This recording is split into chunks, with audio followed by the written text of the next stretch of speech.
ನಮ್ಮಲ್ಲಿ ಚಾಂದ್ರಮಾನದ ಲೆಕ್ಕಾಚಾರದಲ್ಲೇ ಚೈತ್ರ, ವೈಶಾಖ, ಜ್ಯೇಷ್ಠ, ಆಷಾಢ ಅಂತೇನು ಲೆಕ್ಕಾಚಾರ ಇದೆ.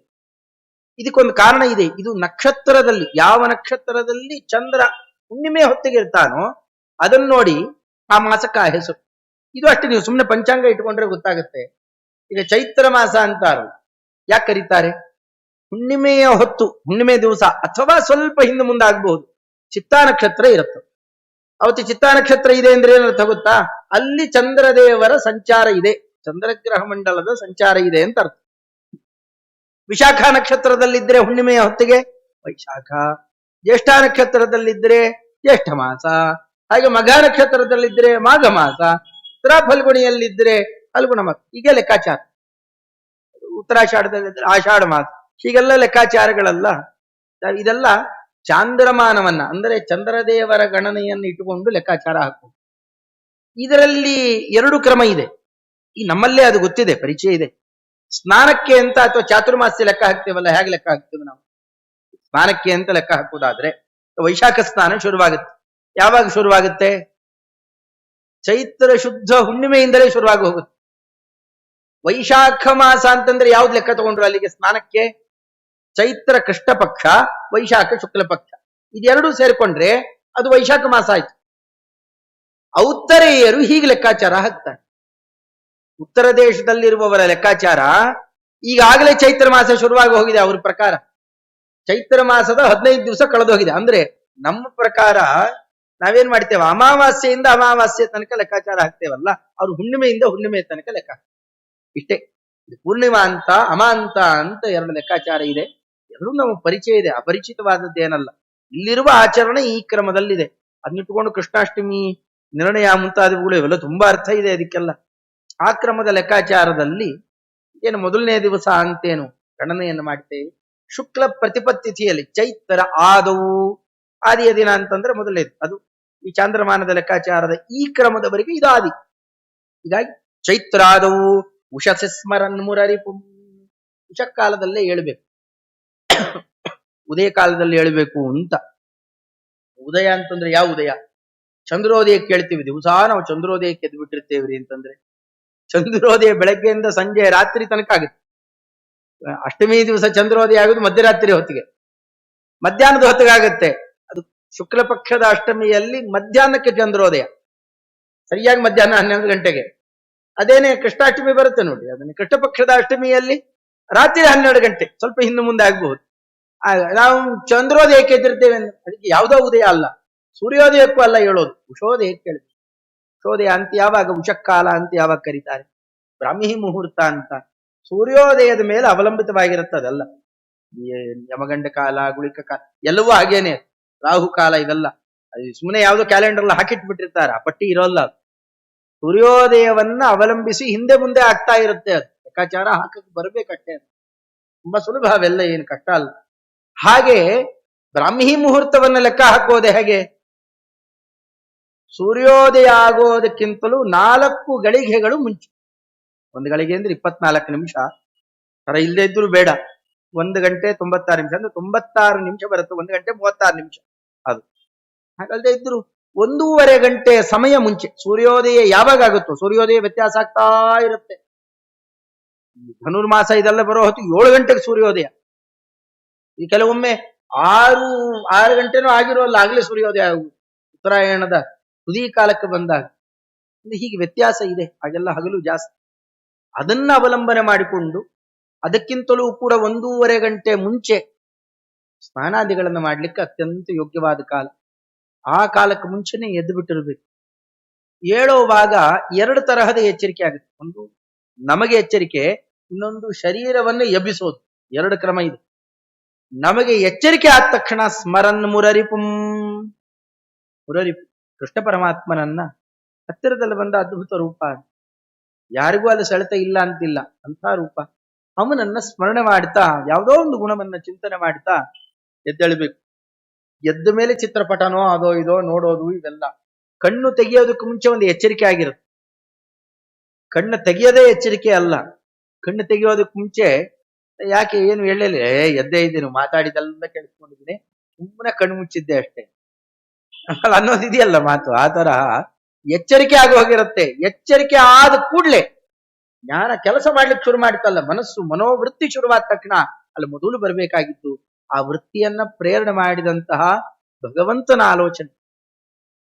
ಅದರಲ್ಲೂ ಕೃಷ್ಣ ಪರಮಾತ್ಮ ಒಳ್ಳೆ ತತ್ವಜ್ಞಾನವನ್ನ ಕೊಟ್ಟಂತಹ ಆ ರೂಪ ಪಾರ್ಥಸಾರಥಿ ಅಥವಾ ಬೆಣ್ಣೆ ಕದ್ದು ಓಡಾಡ್ತಾ ಇರುವ ರೂಪ, ಪಿಕಾಸ್ತ್ರೀಯರ ಜೊತೆಯಲ್ಲಿ ಓಡಾಡಿದ್ದು, ಪಾಂಡವರಿಗೆ ರಕ್ಷಣೆ ಮಾಡಿದ್ದು, ದ್ರೌಪದಿ ದೇವಿಯರಿಗೆ ವಸ್ತ್ರ ಸಂರಕ್ಷಣೆಯನ್ನು ಕೊಟ್ಟಿದ್ದು, ಹೀಗೆಲ್ಲ ಯಾವ್ದಾದ್ರೂ ಸರಿ ನಿಮ್ಗೆ ಯಾವ್ದು ಅಭೀಷ್ಟವೋ ಅದನ್ನ ಚಿಂತನೆ ಮಾಡ್ತಾ ಮಾಡ್ತಾ ಎದ್ದೇಳಬೇಕು. ಗಜೇಂದ್ರವರ್ಧನಾಗಿ ಬಂದ ಭಗವಂತನ ಆ ರೂಪವನ್ನ ಮೊದಲು ನೆನೆಸಿಕೊಳ್ಬೇಕು, ಆಮೇಲೆ ಎದ್ದೇಳು. ಚೈತ್ರಾದಾವುಷ ಸ್ಮರನ್ ಮುರರಿಪುಂ, ಆಮೇಲೆ ಚೋತ್ಥಾಯ ಚ ಉತ್ಥಾಯ, ಆಮೇಲೆ ಎದ್ದೇಳು. ಮೊದಲೇ ಸ್ಮರಣೆ ಮಾಡ್ತಾ ಎದ್ದು ದೇವತೆಗಳಿಗೆ ಭೂದೇವಿಯನ್ನ ಪ್ರಾರ್ಥನೆ ಮಾಡೋದು ಹಿಂದಿನವರೆಲ್ಲ ಹೇಳ್ಕೊಟ್ಟಿದ್ದಾರೆ ನಮ್ಮಲ್ಲಿ. ಆ ಕ್ರಮದಲ್ಲಿ ಮಾಡ್ತಾ ಎದ್ದು ಶಾಂತಸ್ವರೇ ಹೇಳ್ತಿರ್ಲಿಕ್ಕೂ ಹೋ ಅಂತ ಕಿರ್ಚ್ಕೊಂಡು ಎದ್ದು ಬಿಡಬಾರ್ದು. ಬೆಳಗ್ಗೆ ಹೊತ್ತೆಲ್ಲ ಹೇಗಿರುತ್ತೆ, ಹಾಗೆಲ್ಲ ದೇವತೆಗಳ ಸಂಚಾರದ ಕಾಲ. ಆ ಕಾಲಮಾನದಲ್ಲೆಲ್ಲ ದೊಡ್ಡ ಧ್ವನಿ ಮಾಡಲೇಬಾರದು. ಆ ರೀತಿಯಲ್ಲಿ ವಾತಾವರಣವೇ ಮನೆಯಲ್ಲಿ ಇರಬಾರದು. ಮೆಲ್ಲಗೆ ಹೇಳ್ತಾ ಮಕ್ಕಳು ಮರಿಯನ್ನು ಎಲ್ಲ ಎಬ್ಸೋದು ಹೇಗಿರುತ್ತೆ, ಹಿಂದಿನವರೆಲ್ಲ ತಾತನೋ ಅಜ್ಜಿನೋ ಇವರೆಲ್ಲ ಇದ್ರೆ ಹೋಗಿ ತಲೆ ಸವರಿ ಹೇಳಪ್ಪ, ಹೇಳೋ ಮಗು ಹೇಳೋ, ಎಷ್ಟೇ ವಯಸ್ಸಾಗಿರ್ಲಿ ಅವರಿಗೆ, ಮಗು ಹೇಳೋ, ಎದ್ದೇಳು, ನೋಡು ಕಾಲ ಬಂತು, ದೇವತೆಗಳೆಲ್ಲ ಬಂದ್ಬಿಟ್ಟಿರ್ತಾರೆ, ಏಳು ಏಳು. ಆ ಆಡೋ ಒಳ್ಳೆ ಮಾತು, ಆ ಪ್ರೀತಿಯ ಮಾತು, ಅದನ್ನ ನೋಡೇನೆ ಹೌದಪ್ಪ ಎದ್ದೇಳ್ಬೇಕು, ಆ ಮಾತಿಗೆ ಇಲ್ಲ ಅನ್ನಬಾರದು. ಹಾಗ ಆ ಪ್ರೀತಿಯಿಂದ ಎದ್ದುಕೊಂಡು ಹಾಗ ಪ್ರತಿಯೊಬ್ಬರನ್ನು ಪ್ರೀತಿಯಿಂದ ಶಾಂತ ಸ್ವರದಿಂದಾಗಿ. ಹಬ್ಬ ಅಂದ್ರೆ ಇದೇ, ಆನಂದ ಹಬ್ಬಿದರೆ ಅದು ಹಬ್ಬ. ಮನೆಯಲ್ಲಿ ಆನಂದವೇ ಇಲ್ಲ, ಒಬ್ರಿಗೊಬ್ರು ಮುಖ ನೋಡಲ್ಲ, ಕಚ್ಚಾಡ್ತಾ ಇದ್ದಾರೆ.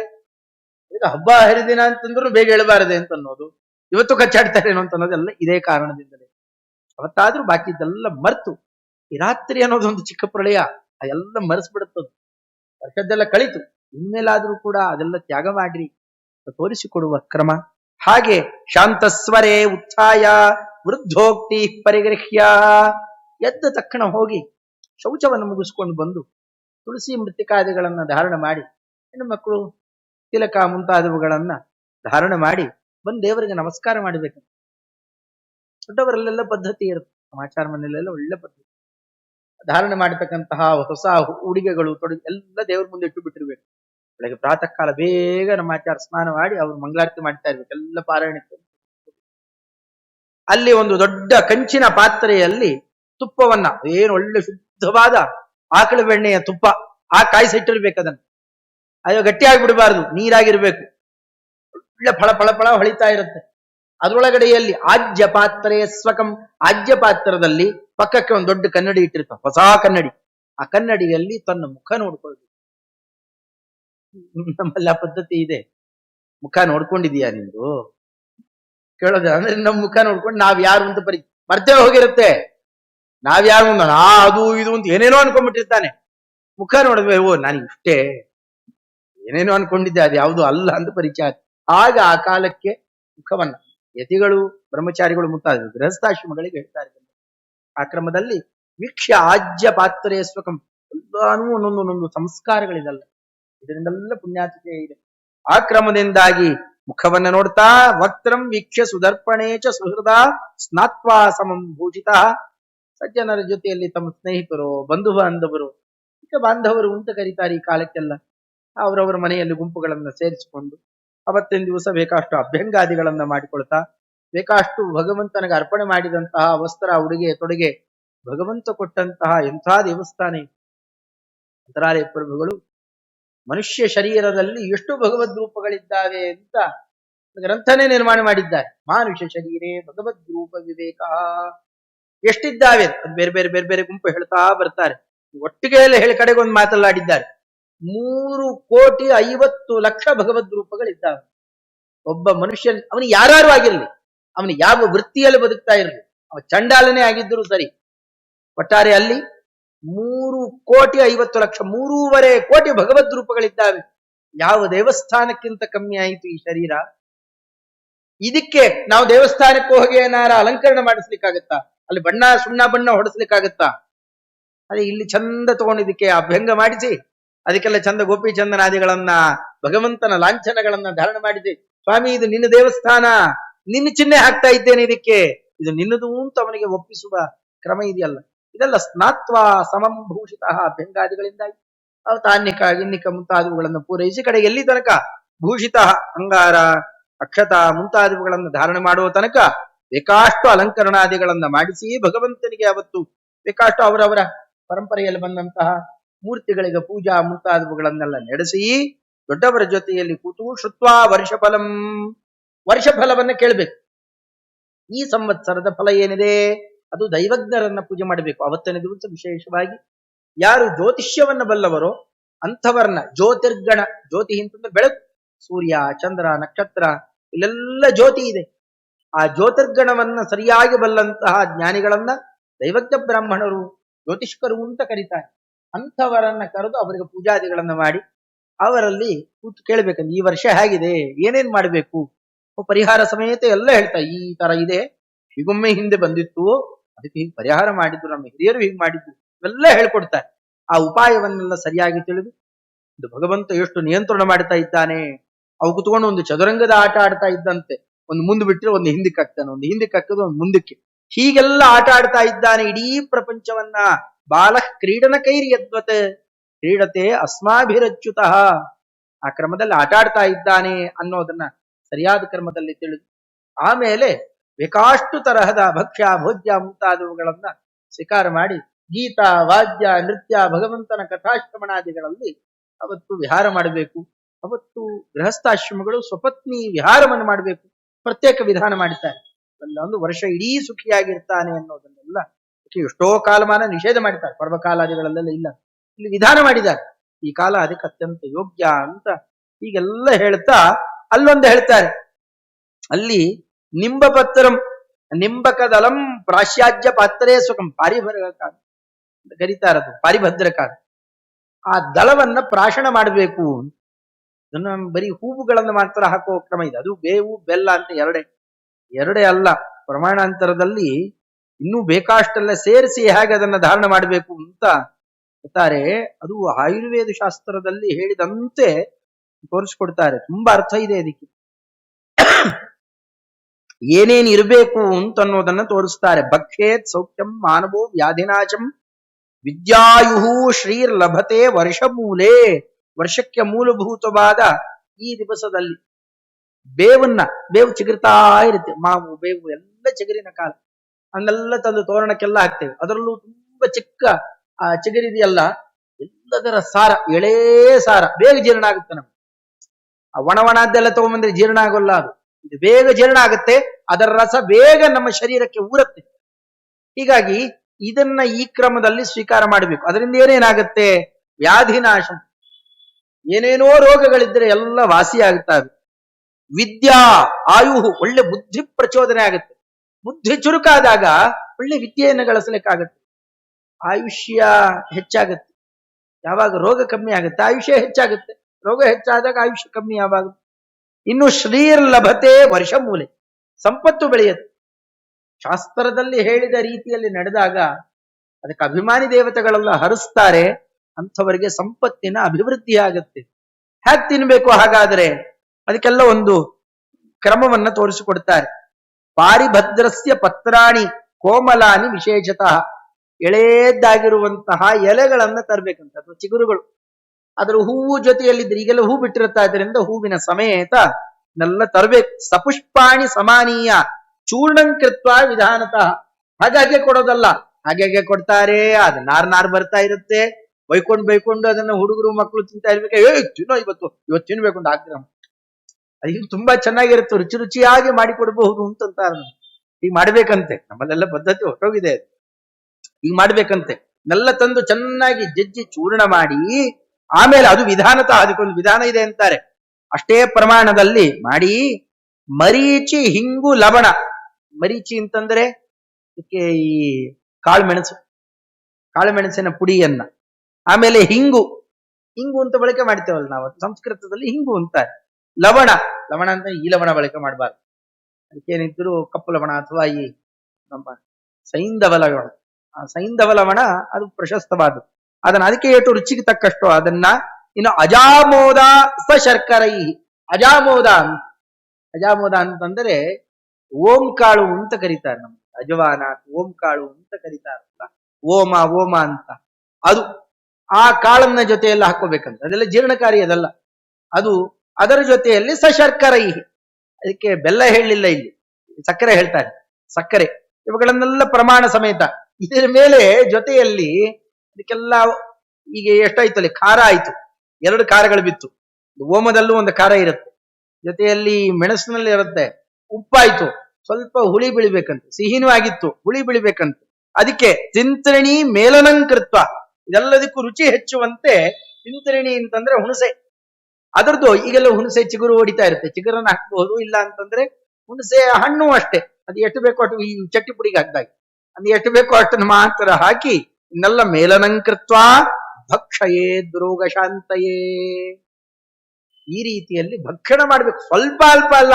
ಕೈಗೆ ಹಾಕೊಂಡು ತೀರ್ಥ ತಗೊಂಡ್ಮೇಲೆ ಮಖ ಎಲ್ಲಾ ಕೆಟ್ಟದಾಗಿ ಮಾಡಿ ಸ್ವಲ್ಪ ಬಾಯಿಗೆ ಹಾಕೊಳ್ಳೋದಲ್ಲ, ಚೆನ್ನಾಗಿ ತಿನ್ಬೇಕಂತ.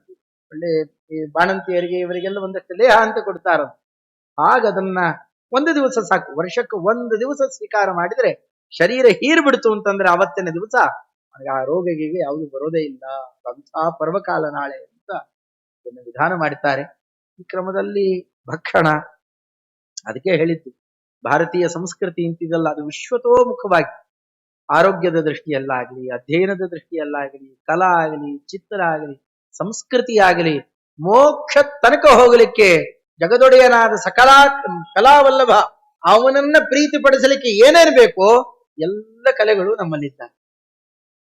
ಇದನ್ನೆಲ್ಲ ಇಟ್ಟು ಸರಿಯಾದ ಕ್ರಮದಲ್ಲಿ ದೇಶ ಕಾಲಮಾನ ಎಲ್ಲ ತಿಳಿದು ಇದನ್ನೆಲ್ಲ ಸ್ವಾಮಿ ಮುಂದಿನ ಆಯುರ್ಮಾನವನ್ನು ಹೆಚ್ಚು ಮಾಡು, ಕೈಯಲ್ಲಿ ಸಾಧನೆ ಮಾಡಿಸು. ನೀ ಕೊಟ್ಟ ಶರೀರ, ನೀ ಕೊಟ್ಟ ದೇಶ ಕಾಲಗಳಲ್ಲಿ ನಮಗೆ ಉತ್ಕೃಷ್ಟವಾದ ಸಾಧನೆಯನ್ನು ಮಾಡಿಸು ಅಂತ ಹೇಳ್ಕೊಂಡು ಆಚರಣೆ ಮಾಡುವ. ಎಲ್ಲ ತಿಳ್ಕೊಂಡು ನಮಗೆ ಹೊಂದಾಣಿಕೆ ಆಗುವವರ ಜೊತೆಯಲ್ಲಿ, ದೊಡ್ಡವರ ಜೊತೆ, ಹಿರಿಯರಲ್ಲಿ ಕಿರಿಯರಲ್ಲಿ ಕೇಳಿ ದೇವಸ್ಥಾನಕ್ಕೆ ಹೋಗಿ ಬಂದು ದೊಡ್ಡವರ ಸಹವಾಸದಲ್ಲಿ ಅಭಿಷೇಕ ಉತ್ಸವ ನಡೆಸಿಬಿಟ್ರೆ ಇಂತಹ ದೊಡ್ಡ ಹಬ್ಬ ಇದು ವರ್ಷಾವರಿ ಹಬ್ಬ ಅಂತ ಇದನ್ನು ಕರೆಯೋದು. ನಾಳೆ ಅಸಾಧಾರಣ ಲೆಕ್ಕಾಚಾರ ಹೇಗಿದೆ ಅಂತಂದ್ರೆ ವರ್ಷ ತೊಡಕು ಅಂತ, ಮಾರನೇ ದಿವಸ ಹೇಗಿರ್ತಾರ ಆಮೇಲೆ ಇರ್ತಾರೆ ಅಲ್ಲ. ಇಲ್ಲಿ ಹೇಳೋದು ಹಾಗೆ, ನಾಳೆ ದಿವಸ ನೀವು ಯಾವ ಕ್ರಮದಲ್ಲಿ ಇರ್ತೀರಿ, ಸಂತೋಷದಿಂದ ಇರ್ತೀರೋ, ಕಾಲಮಾನ ಹೇಗೆ ಕಳಿತೀರಿ, ಅದೇ ರೀತಿಯಲ್ಲಿ ಇಲ್ಲೇ ವರ್ಣನೆ ಮಾಡಿದ್ದೆ ಹಾಗೆ. ಹೀಗೆ ವರ್ಷ ಪೂರ್ಣ ಹಾಗೆ ಇರ್ತಾನು, ನಾಳೆ ಆಗಿರ್ಬೇಕು. ಆ ಕ್ರಮದಲ್ಲಿ ಅದರ ಲೆಕ್ಕಾಚಾರ ಕೊಡ್ತಾರೆ. 1 ದಿವಸ ಯಾಕೆ, ನಾಳೆಯಿಂದ ರಾಮದೇವರ ಕಥೆಯನ್ನ ಆರಂಭ ಮಾಡಿದ್ರೆ ರಾಮನವಮಿ ತನಕ ಕೇಳಬೇಕು. ಪಾನಕ, ಕೋಸಂಬರಿ, ಹೀಗೆ ತಿಳಿ ಮಜ್ಜಿಗೆ ಮುಂತಾದವುಗಳನ್ನು ತಾನು ದಾನ ಮಾಡ್ತಾ, ತಾನು ಸ್ವೀಕಾರ ಮಾಡ್ತಾ, ಆನಂದದಿಂದ ರಾಮಾಯಣವನ್ನ ಕೇಳ್ತಾ ಮೋಕ್ಷ ಸಾಧನೆ ಮಾಡಿಕೊಳ್ತಕ್ಕಂತಹ ಕಷ್ಟ ಕಾಲಮಾನ ಈ ಕ್ರಮದಲ್ಲಿ ಆಚರಣೆ ಮಾಡೋಣ. ಮಾಡ್ತಾ ಮಾಡ್ತಾ ಹೊಸದಾಗಿ ಬಂದಿರತಕ್ಕಂತಹ ಉತ್ಸವವನ್ನ ಹಬ್ಬಿದ ಮನಸ್ಸಿನಿಂದಾಗಿ ಸಂತೋಷ ಹಬ್ಬಿ ಇವುಗಳನ್ನ ಆಚರಣೆ ಮಾಡೋಣ ಅಂತ. ನಿಜವಾಗಿ ಸುಮ್ಮನೆ ಅವರು ಇವರು ಅಂದ್ರು ಅಂತ ಶುಭಾಶಯಗಳು ಅಂತಾರೆ. ನಿಜವಾದ ಆಶಯ ಹೀಗಿದ್ರೆ ಅದು ಶುಭ. ಆ ಕ್ರಮವನ್ನ ತೋರಿಸ್ಕೊಡ್ಲಿಕ್ಕೆ ಅಂತ ಇಲ್ಲದ 2 ವಿಚಾರವನ್ನ ಇವತ್ತು ಹೇಳ್ತಾ, ಒಂದು ಗುರುವಂತರ್ಯಾಮಿಯಾಗಿರ್ತಕ್ಕಂತಹ ಅಪರಾಧಿ ಪ್ರಭುಗಳೇ ಮೊದಲಾದ ಎಲ್ಲ ಗುರುಗಳ ಅಂತರ್ಯಾಮಿಯಾದಂತಹ ಸಾಕ್ಷಾತ್ ಕಾಲನಿಯಾಮಕ ಕಾಲನಾಮಕನಾದಂತಹ ಸ್ವಾಮಿ ಹರಿ ಬೇರೆ ಯಾರು ಅಲ್ಲ, ಯಮಾದಿಗಳನ್ನು ನಿಯಂತ್ರಣ ಮಾಡುವ ರಾಮಚಂದ್ರ ದೇವ. ನಾಳೆಯಿಂದ ಅವನ ಯಮನಲ್ಲಿ ಕಾಣನೆಂದು ಹೇಳಬೇಡ, ಸಾಕ್ಷಾತ್ ಸೀತಾಪತಿ ರಾಮಚಂದ್ರನೇ ಆ ಕಾಲಕ್ಕೆ ಅದು ವಾಯುಸುತ ಪ್ರಿಯ. ಆಯುಷ್ಯ ಬೆಳಿಬೇಕಾ, ವಾಯುಸುತನಿಗೆ ಪ್ರಿಯನಾದಂತಹ ಅಂದ್ರೆ ಯಾರು, ಹನುಮಂತನಿಗೆ ಅತ್ಯಂತ ಪ್ರಿಯನಾದಂತಹ ಸೀತಾಪತಿ ರಾಮದೇವರೇ ಕೊಡಬೇಕು. ನಾಳೆಯಿಂದ ಅವಂದೇ ಉತ್ಸವ ಶುರು. ಚೈತ್ರ ಮಾಸ ಅಂದ್ರೆ ರಾಮದೇವರ ಉತ್ಸವ. ಅಯೋಧ್ಯೆಯಲ್ಲಿ ಹೋಗ್ಬೇಕಂತೆ, ದರ್ಶನ ಮಾಡ್ಬೇಕಂತೆ, ಸರಿಯೂ ಸ್ನಾನ ಮಾಡ್ಬೇಕಂತೆ. ಎಷ್ಟು ಚೈತ್ರ ಮಾಸ ಮಹಾತ್ಮೆಯಲ್ಲಿ ಭವಿಷ್ಯೋತ್ತರ ಪುರಾಣದಲ್ಲಿ ಬರುತ್ತೆ. ಈಗ ರಾಮದೇವರದ್ದೇ ಯುಗ ಶುರುವಾಗಿದೆ. ಅದು ಶ್ರಮಪಟ್ಟು ಅಯೋಧ್ಯ ಮಂದಿರ ನಿರ್ಮಾಣ ಮಾಡಿದ್ದಾರೆ. ಮತ್ತೆ ಮೇಲೆ ಅಂತಹ ಕಾಲಮಾನದಲ್ಲಿ ಯಾರ್ಯಾರೋ ಹೋಗ್ತಾರಲ್ಲ, ಈ ಹೊತ್ತಿಗೆ ಹೋದ್ರೆ ಬಹಳ ಶ್ರೇಷ್ಠ. ಹರಿಯೂ ನದಿ ಸ್ನಾನ ಮಾಡೋದು, ರಾಮದೇವರ ದರ್ಶನ ಮಾಡೋದು, ರಾಮಾಯಣ ಕಥಾ ಶ್ರವಣ ಮಾಡುವುದು, ಎಷ್ಟೋ ಜಟಿಲಗಳಿದ್ದಾಗ ಅದನ್ನೆಲ್ಲ ಸರಿಯಾಗಿ ಅರ್ಥ ಮಾಡಿಕೊಳ್ಳು. ಇದನ್ನೆಲ್ಲ ನಮ್ಮ ಕೈಯಲ್ಲಿ ಮಾಡಿಸಲಿ ಭಗವಂತ. ರಾಮದೇವರು ಅವನ ಕೃಪೆಯನ್ನು ನಮ್ಮ ಮೇಲೆ ಮಾಡ್ಲಿ ಅಂತ ಪ್ರಾರ್ಥನೆಯನ್ನು ಮಾಡ್ತಾ ವಾದ್ಯಾಪಾರವನ್ನು ಭಗವಂತ ಅರ್ಪಣೆ ಮಾಡಿದ್ದಾನೆ. ಶ್ರೀಕೃಷ್ಣಾರ್ಪಣಂ. ಹರೇ ನಮಃ.